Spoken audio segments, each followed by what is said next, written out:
Saudara-saudara terkasih, salam jumpa kembali dalam serial Belajar Mudah Alkitab. Kita tiba pada Kejadian bab 9 yang berisi perjanjian antara Allah dengan Nabi Nuh. Ada beberapa hal yang patut mendapat perhatian. Yang pertama adalah ayat 1 dikatakan, Allah memberkati Nuh dan anak-anaknya serta berfirman kepada mereka, beranak cuculah dan bertambah banyaklah serta penuhilah bumi. Kita ingat, perintah yang sama sudah diberikan Allah kepada manusia pertama, yaitu Adam dan Hawa, supaya mereka juga memenuhi bumi dengan keturunan mereka.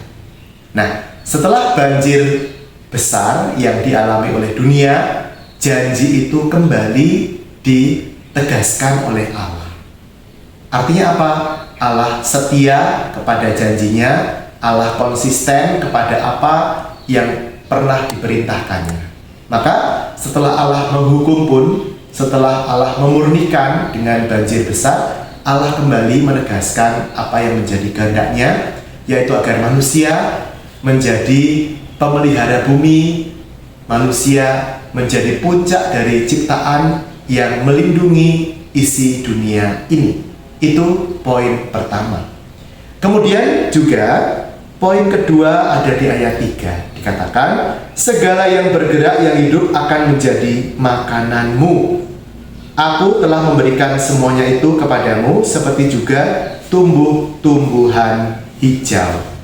Saudara-saudara yang terkasih, kalau kita kembali ke Kejadian 1 ayat 29 dikatakan, berfirmanlah Allah, lihatlah, aku memberikan kepadamu segala tumbuh-tumbuhan yang berbiji di seluruh bumi dan segala pohon-pohonan yang buahnya berbiji. Itulah akan menjadi makananmu.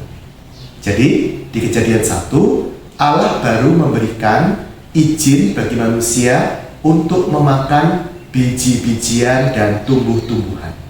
Belum diberikan izin untuk memakan hewan. Nah, di Kejadian bab 9 ini barulah Allah memberikan izin kepada manusia untuk juga memanfaatkan segala yang bergerak, dalam arti segala jenis hewan. Tentu manusia tetap perlu menjaga kelestarian hewan dan juga kesehatan, tata cara makan yang benar dan sebagainya. Kemudian di ayat yang lain dikatakan tentang pentingnya menjaga kehidupan orang lain. Dikatakan, aku akan menuntut nyawa sesama manusia. Siapa yang menumpahkan darah manusia, darahnya akan tertumpah oleh manusia, sebab Allah membuat manusia itu menurut gambarnya sendiri. Kenapa kita perlu menjaga sesama kita manusia? Bukan hanya karena membunuh itu dilarang hukum, bukan karena itu. Bukan karena itu saja maksud saya. Tetapi karena apa?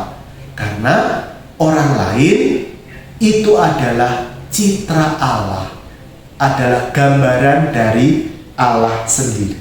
Kita masing-masing pun adalah citra Allah. Maka janganlah kita berbuat jahat kepada orang lain. Meskipun mungkin orang itu menjengkelkan, orang itu pernah merugikan kita, orang itu sering berbuat jahat. Tetapi bagaimanapun dia adalah citra Allah yang diciptakan Allah dari cintanya dan dipanggil untuk mencintai. Maka janganlah kita membenci, apalagi melukai sampai membunuh citra Allah.